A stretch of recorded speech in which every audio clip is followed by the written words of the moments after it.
So here's an epic election night video that is going to be one of many.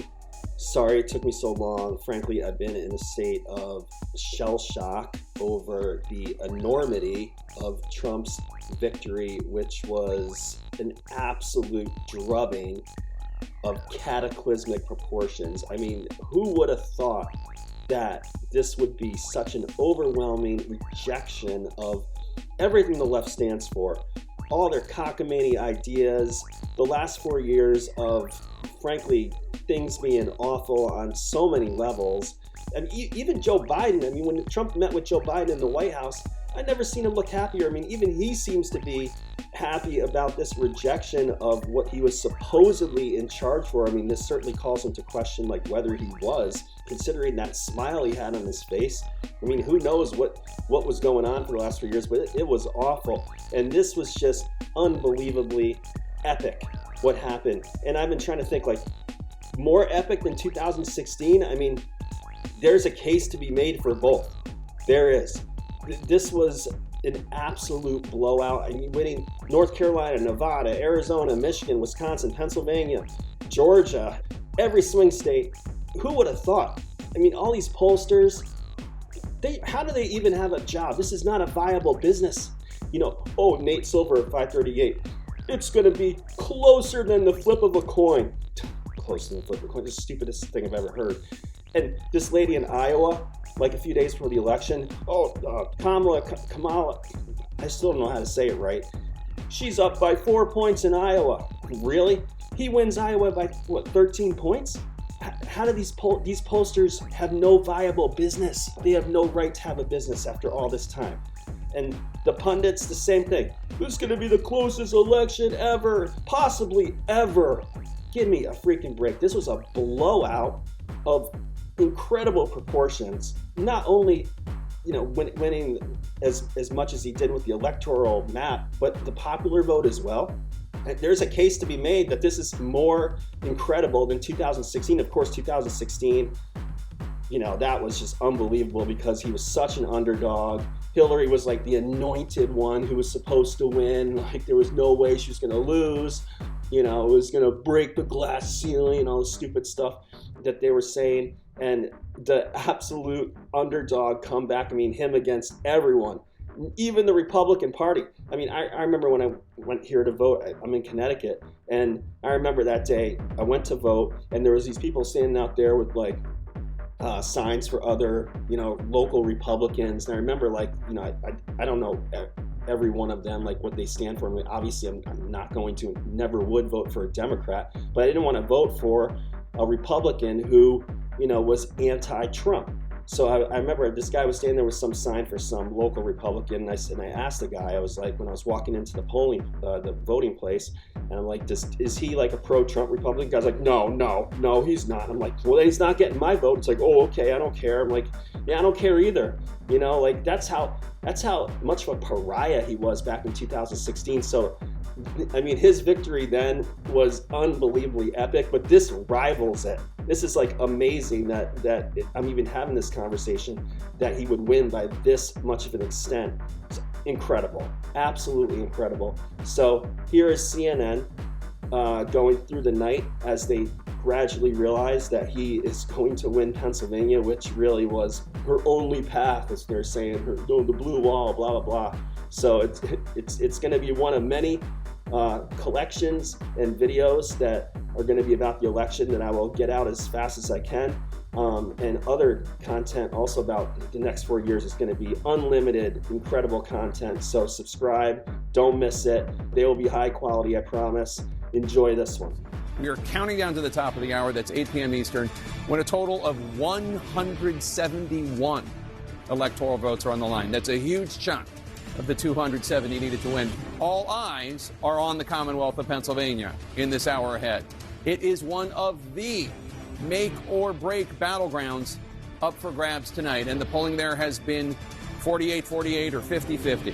Back to Aaron Burnett following the action in the battleground states. Right, and of course, chief among them right now, you're talking about it, Pennsylvania. So let's go to Kate Baldwin in Bensalem, where you have been throughout the day, Kate. And now, we're seeing these exit polls polls are going to close. This could truly become, as so many thought it would, the must-win state for Kamala Harris. Absolutely. And since we last spoke to you, Aaron, we have moved to Philadelphia. This is the warehouse where all of the counting is happening. This is where the action is. And we've just learned from a source close to the counting process inside that Philadelphia will be posting, when it posts its first votes at 8:01 p.m., they will be posting just over 110,000 ballots.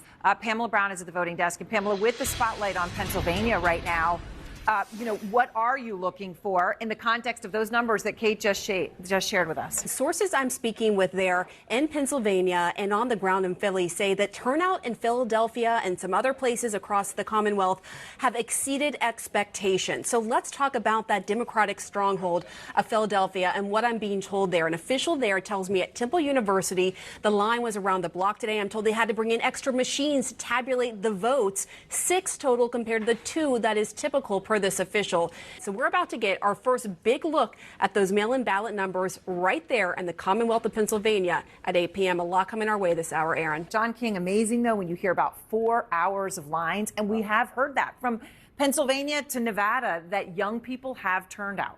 Hopefully everyone's turning out there. We have our first votes. Look at that in the Commonwealth of Pennsylvania. Again, only 3% of the vote in, but you'd rather be ahead from the beginning to the end if you can be. 73% if you round up for Vice President Harris, 27% for Donald Trump. But again, where are they from? They're all from right out here in Allegheny County, which is the Democratic stronghold. It is 8:21 p.m. in the East Coast, and we are getting deeper into this election. Let us take a key race alert right now. Pennsylvania, the Commonwealth of Pennsylvania, Kamala Harris in the lead there with 72% of the vote. Donald Trump has 26.9% of the vote. Harris has a 240,000-plus vote lead. Take a look at the electoral map count now.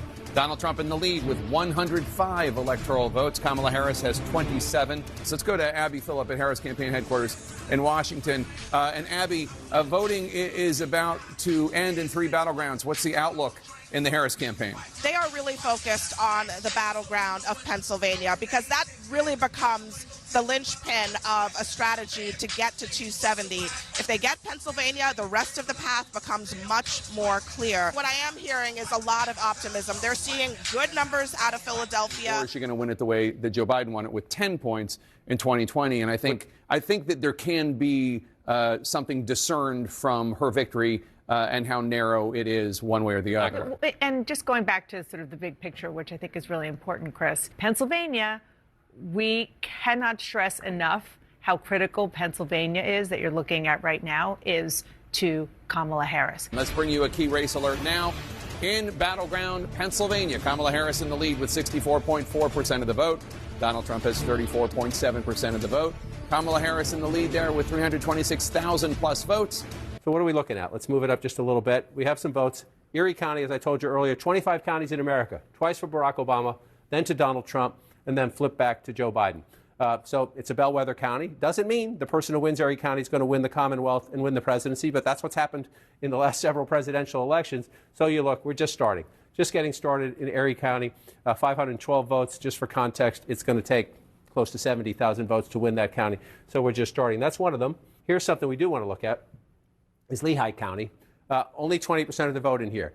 If there is an impact from the Donald Trump Madison Square Garden event, where so many insults were made about Puerto Ricans and about Mexicans and about Latino and Hispanic Americans, if you're going to see an impact, this is one of the places you might see it, right here. And that's why both Trump and Harris went to Allentown in the final days of the campaign to try to take advantage of it. We're only at 20% right there. But again, you're doing this for context. 62% for the vice president.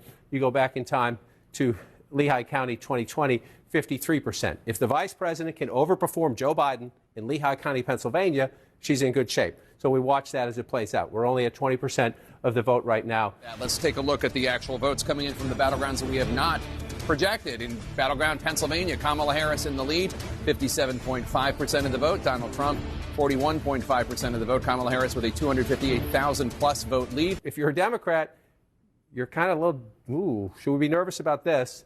Then you should be, should we be optimistic about that? So let's take it away and see what I mean by that. Number one, let's just start to the east and go west. Up to 32% in Pennsylvania. Long way to go.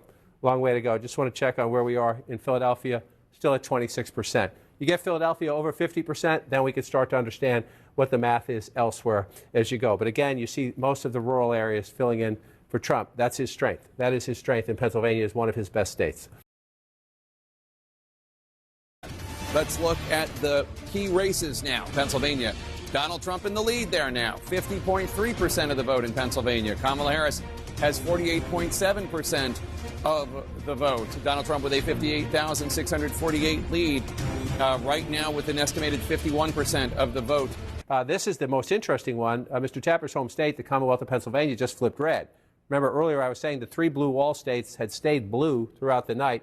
We're not nowhere near the end. We are nowhere near the end. We're at 51% right there. But you see that. So here we go. Battleground Pennsylvania, again, one of these. Yeah, but he just jumped up. He wasn't, she was leading. Yes, there. He's leading in Wisconsin. He's leading in Pennsylvania. Right now he's trailing in Michigan. But he's getting close, right? He's getting close. So he's at 51% right now, 106,000 votes ahead in the Commonwealth of Pennsylvania. Only at 56%, though. Only at 56% reporting, so a long way to go. It's a good number for Trump now. Emphasis on now. Yeah, I mean, the points you're making are so resonant because I remember when everybody was trying to figure out how did Hillary Clinton lose Pennsylvania in 2016. It wasn't that she ran so much under how Obama had done in 2012. It was more the overperformance of Trump than the underperformance of Hillary Clinton. We'll see exactly what happens tonight, of course. Dana Bash, your thoughts? I mean, Pennsylvania and Michigan, in particular Pennsylvania, because there has been so much focus on the Latino vote in Pennsylvania, especially the Puerto Rican population there. And yet, according to this exit poll, it shows that let's stick with Trump, that Trump is doing way better than he did 4 years ago with that very population, the Latino population overall. So let's go back to Abby Phillip at Harris Campaign headquarters. Abby, you and Jeff have been talking to people inside the Harris campaign. What are they telling you?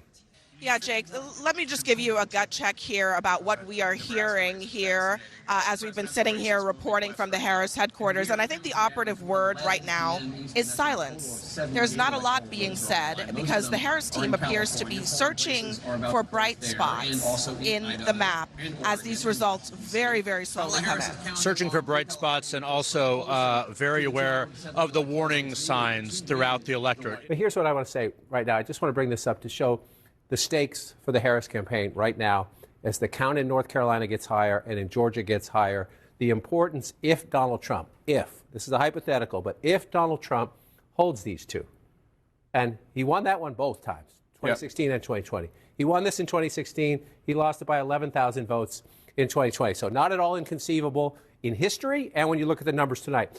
If that happens, Harris cannot lose that. Why can she not lose that? Because 251 plus 19 makes Donald Trump president of the United States. Let's bring you a key race alert. Where are we with all the states that we have not projected yet? Pennsylvania, Donald Trump in the lead, 51.3% of the vote. Kamala Harris, 47.6% of the vote. Donald Trump has a more than 213,000 vote lead over her with 84% of the estimated vote in from Pennsylvania. I'm told more votes just recently came in Philadelphia, and indeed they did. So now you're up to 76% estimate. These can change a little bit as more votes come in. But you see that, the vice president opening a healthy lead in Philadelphia, which is a building block of a Democratic win in Pennsylvania. The question is it enough? I just showed you Trump was leading. So 78%, 477,000 votes. If you go back 4 years ago, it's 81%, and it's 603,000 votes. Remember that, 81 and 603. 78 and 477. Can she move both numbers up when we get the final quarter of the vote? That's the challenge, because you need that math to overcome that. 168,000 votes in a state that was decided by 80,000 votes 4 years ago and 40,000 votes 4 years before that. That is a big lead in a tight state like Pennsylvania with 85% of the votes. By the way, can I just point out Erie has now flipped. Erie, which has always voted with the presidential victor in Pennsylvania and nationally, is now with Trump. Has flipped. It is a good moment for us just to take a measure of where the night is at this moment. Chris, right now, I think it's fair to say anybody watching would rather be Donald Trump than Kamala Harris at this moment. Can I just add one other thing about what this Georgia projection means? What it means is that she's got to win Pennsylvania. If she doesn't win Pennsylvania, it's over. Yeah, no, absolutely, especially with the fact that he is leading right now in the 5 battleground states that we have not called. He is leading in all 5 of them. Anderson? Jake, thanks very much. This is the first time we've all talked. I think we need to recognize that over half of America feels very strongly about the things that Donald Trump feels strongly about, right? A secure border, the economy, crime. It may not be a perfect messenger, but the message resonates. And I think, there are a great deal of Americans tonight who are sitting back and saying, kind of look at it, that everyone, that they view as the elite and kind of sneering and saying, we told you so. We're not garbage. We're hardworking people. We believe in these things, right? People don't like to be talked down to, right? There's going to be a reckoning in America that people are going to have to sit back and say, maybe some of these things Trump's espousing are not crazy. Maybe he's right. Ben? I hear what you're saying, and I do see it differently because I'm thinking about the people who are not a part of anybody's elite who are hurting tonight. There are African-American women who know a little bit about being talked down to and know a little bit about having their economic dreams crushed, who tried to dream a big dream over the past couple of months. And tonight they're trading in a lot of hope for a lot of hurt. And they were hoping that maybe this time, one of their own could be seen as worthy. And once again, they're facing rejection. And that hurts. They thought tomorrow morning they're going to walk out with their shoulders back a little bit, maybe able to breathe for the first time and feel like they belong someplace. They did everything that they knew how to do. And it's going to be harder than it should be tomorrow for them to hold their heads up. And they're not the only people who are hurting tonight. If you're a parent of a trans kid, your child's face was used as a springboard to power for somebody. That doesn't feel good. There are going to be people tomorrow, we're going to be handing clothes at the dry cleaners to people who don't have papers. There are going to be people who are going to be cleaning your teeth tomorrow who don't have papers. And they're terrified tonight. And so it's easy to blow this off. Oh, look at the elites. They're going to get their comeuppance. It's not the elite that's going to pay the price. It's people who woke up this morning with a dream and are going to bed with a nightmare. And those people didn't deserve to be respected and held and talked to. Those are the people who are going to pay the price for whatever Donald Trump decides to do. Yeah, but Van, how do we know that those people didn't vote? A large portion of those people aren't a part of the people that elected Donald Trump. Well, right? I think that's a good part of the electorate. And the black women, the party, the Democratic Party, let those black women down. Not Donald Trump. Dave, we got to go. Okay. Let's go back to Jake. All right, thanks so much. And we're going to bring you a key race alert right now. Let's check in with the states that we have not projected. Pennsylvania, Donald Trump still in the lead there. 51.1% of the vote. Kamala Harris has 47.8%. Donald Trump with a more than 216,000 vote lead there with 92% of the estimated vote. The only question really now is, well, the first question is, can the vice president win Pennsylvania? If she does not, Donald Trump is the next president of the United States. And then from there, if she wins Pennsylvania, Donald Trump still has other paths to 270. So for the vice president, your priority is here. And you'll notice all 3 of those states are red. That's the so-called blue wall. The blue wall is ruby red at the moment, not done counting the votes. So let's turn it off and wander through them, starting in your home state, the Commonwealth of Pennsylvania. Key thing here, these are close battleground states. Look at the size of Donald Trump's lead as we go through them. Right, Joe Biden wins this by 80,000 and change. 4 years ago, Donald Trump is ahead with 93% of the vote in by 219,000 votes plus. So that's hard to overcome. When you're at 93%, and statewide so far you're getting 48% if you round that up. Do the math at home. She has to get well in excess of that, hugely in excess of that when you're at 93% to have a chance to catch up. And now you see in 2024, again, it was an 80,000 vote win for Joe Biden last time. Donald Trump with 94% of the vote counted, Anderson, up by 191,000 votes. In battleground Pennsylvania, that's a blowout.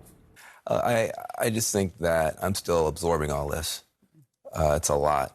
And I think when he steps out on the stage, we see him as like, America's next president. The world's looking too. Yeah.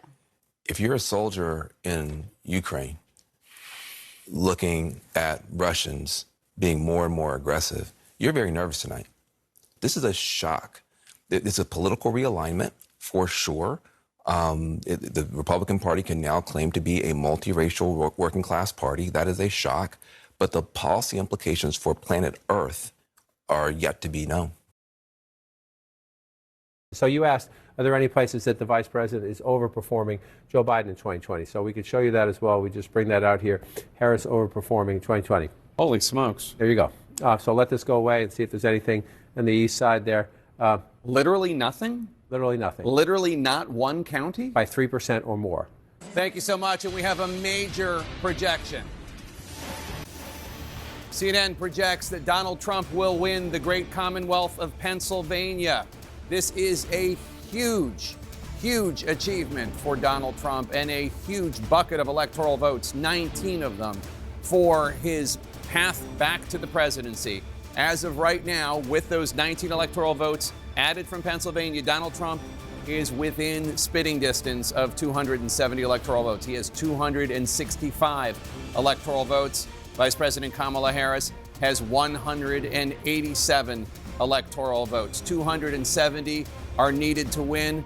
John King, Donald Trump is within a hair's breadth of being reelected president. Dana? I mean, Pennsylvania, if you look at those numbers, 266. 266. 4 more. And, the big term of 2024, Anderson, is the manosphere.